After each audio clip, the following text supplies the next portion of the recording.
I ready to do this? I don't know. Let's see. Cue music.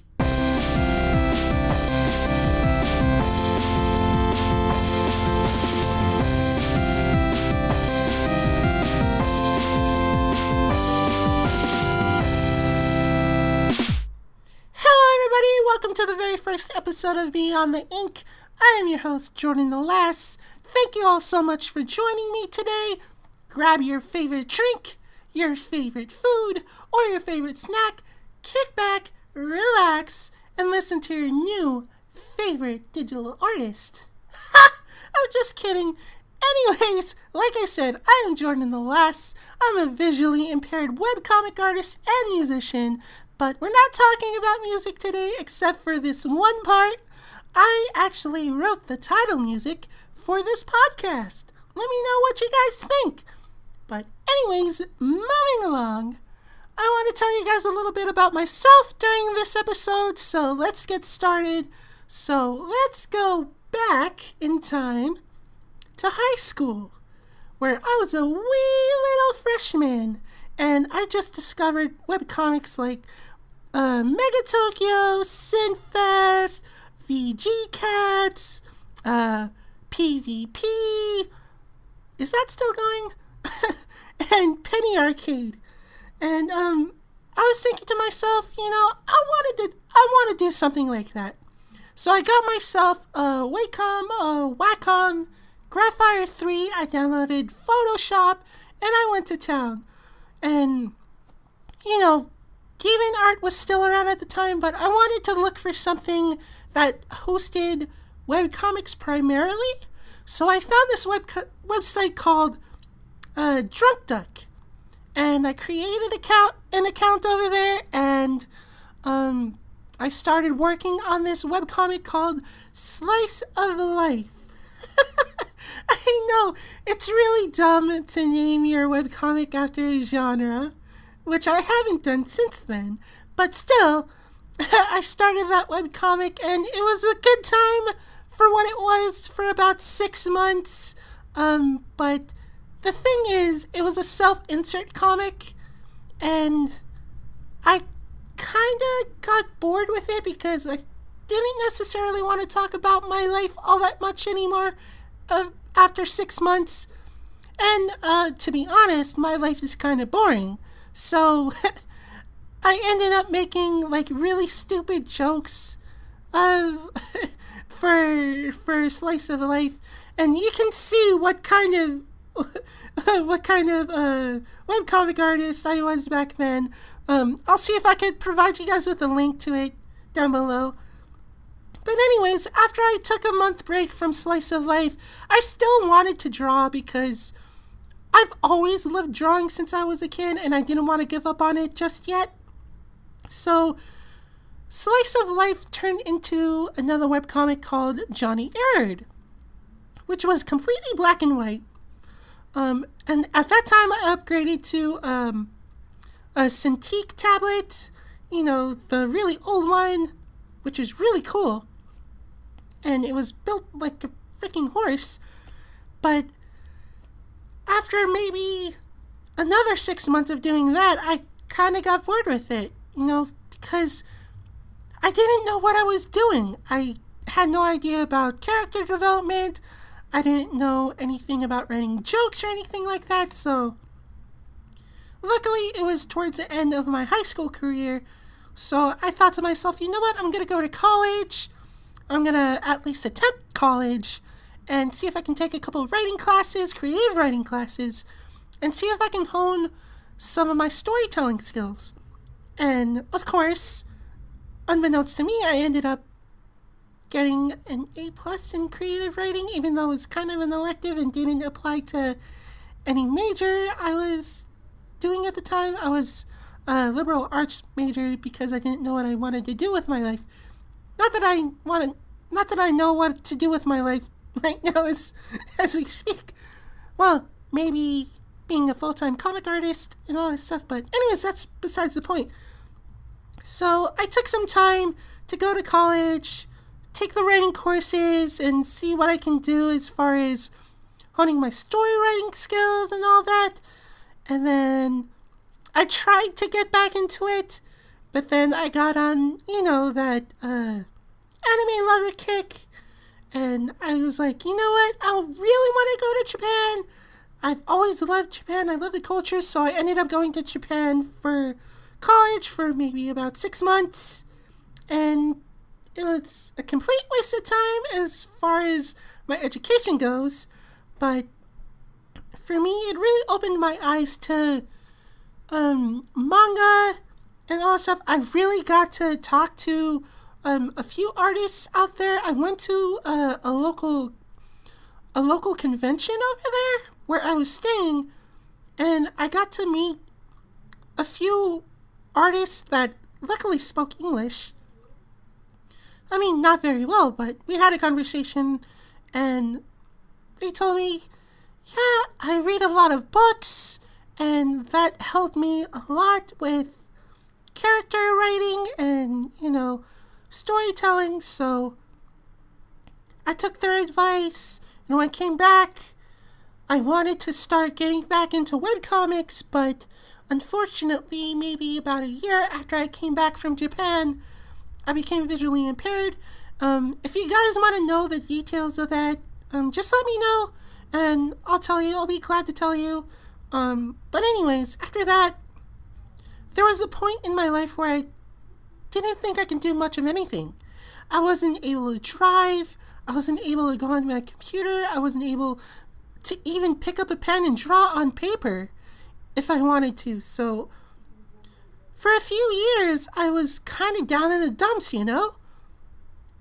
But slowly but surely, my vision started stabilizing, and I was able to see, but not as much as I used to way back when. So I thought to myself, you know what? I'm going to give it a try. And if it doesn't work, then I'll say at least I did my best and try to do something with music. So I bought myself an iPad and a little stylus, and I downloaded, Sketch Club. So I started drawing, excuse me,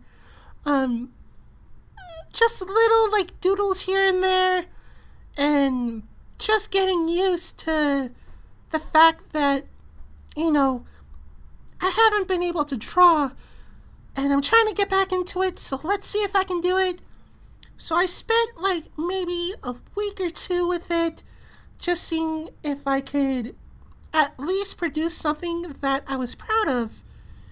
And, things weren't going the way that I wanted it to until I stumbled across Tapastic at the time. It's called Tapas.io now, where Whose World is currently hosted, also on Tumblr, by the way.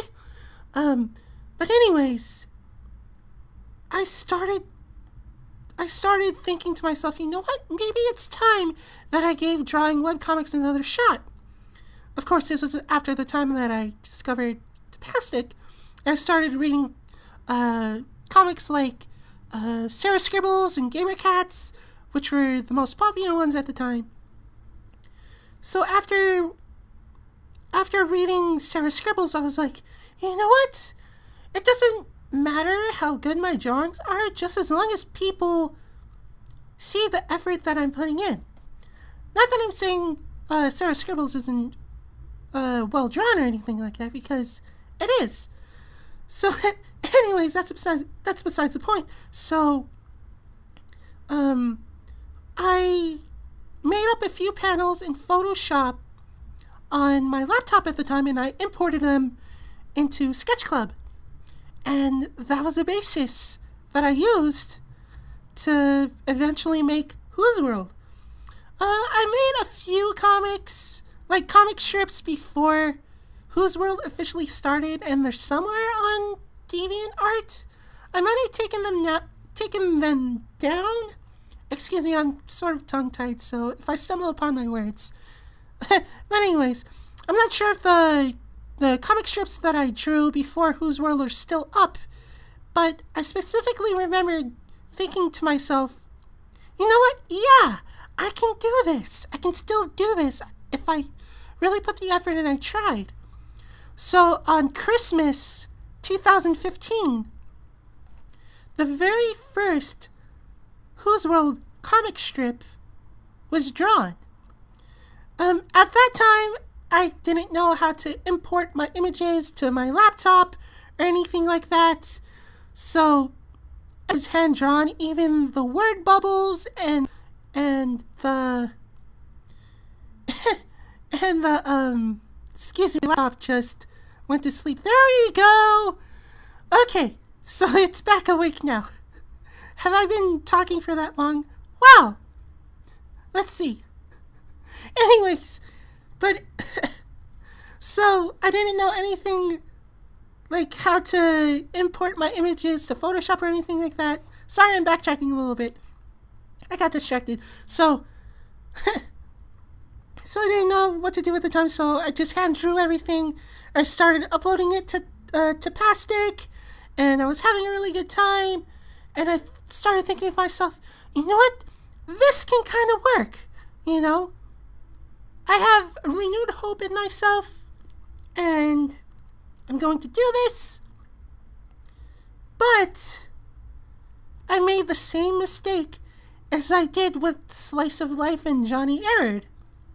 Whose World was originally a self-insert comic. Granted, some of the jokes were kinda ha-ha funny, but not belly laugh funny. But eventually, I added more characters, like May and Astrid to begin with, and then Iris and June came in, and then Chloe and Owen, and then Paige. We'll get to Paige in a little while. Anyways, I thought to myself, you know what? This could be something that I can really make into a career. And like I was talking with one of my other artist friends about it, and I showed her my comic, and she was like, you know what? This reminds me of Peanuts in a way. Like, it's like the Peanuts gang grew up. And that gave me this idea where, like, you know what? I love Peanuts, and you know what? I've been reading that since I was a kid, and it's still a constant inspiration to me. I always go back and read Peanuts if I need some inspiration. So that was the biggest compliment in the world as far as, you know, Whose World goes. And this was when Whose World was still in its infancy, about like 3 or 4 months in. And I think that Whose World evolved into something much greater than I thought it was. Even though, you know, it's been sort of a passion project ever since it started, but ever since, I don't know, maybe about a year, maybe 2 years in, I was thinking to myself, you know what, this can be something bigger than I think. So I've been pursuing Whose World for the longest time, and I gotta tell you, it's not easy, especially since now there's so many digital artists out there, and, you know, you're gonna be a small fish in an ocean, and it's gonna be hard for you to get noticed, but you can't give up on something that you're really passionate about. And luckily, through Whose World and through my art, I've met so many great friends that didn't let me give up. And even recently, I wanted to, like, sort of take a break, do a lot of gaming, and one of my friends has always told me that, you know, art is who you are. It doesn't matter if it's, you know, your comic or your music. Art is who you are. So don't give up on it. And this is really funny because I think maybe a year, actually, yeah, maybe a year and a half ago, I met a friend through sheer luck, I guess, who absolutely loved my webcomic called Whose World. And so, as a thank you for helping me through, the troubles that I was in at the time, because at the time I really wanted to give up. I had no hope for myself. Like, I still wanted to draw, but there were certain things in my life that were going on that prevented me from thinking that I can keep going with it. Anyways, this person helped me through that, and we're on season 4 of Whose World right now. So, shout outs to my best friend, who is an official member of the Whose World cast. Anyways, so, I'm sorry, I'm just laughing because, it's really silly that I've given up so many times on this, and, because of my art, my music, and everything like that. I know this is a podcast about art, and I mentioned music a little bit, but because of my art, I've met so many people that have helped me, continue, and they've given me such confidence in myself and what I do, and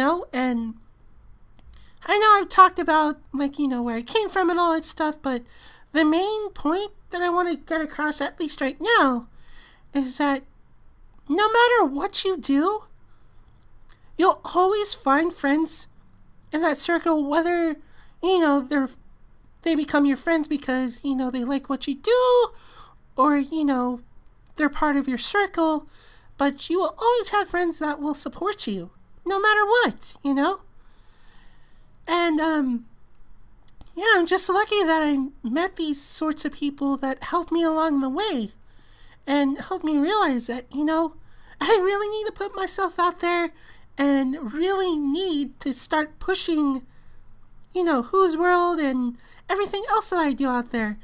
And that's the reason why I started this podcast in the first place. Because this podcast actually was an idea that I had sometime last fall, late summer, and I never got around to it because, I hesitate, and the only person that can stop you from doing what you want to do with your life is yourself. I should take everybody's advice, including my own advice that I'm giving out right now. But anyways, oh man, this has been such a great experience for me. I can't believe I talked for this long, and I hope you guys have enjoyed me talking about myself, and maybe if I rambled a little bit, but hopefully I'll get better at it. But this has been such a great time for me, and I'm so glad that I started this podcast for you guys. And I'm sorry if my voice fluctuates a lot. I've been trying to record this episode for the last 3 hours, so my throat's kind of hurting right now. But anyways, thank you guys so much for joining me. I am Jordan the Lass. This has been Beyond the Ink, and this episode has been inked. Thank you guys so much for listening to me. I'll see you guys later, and take care of yourselves. Bye!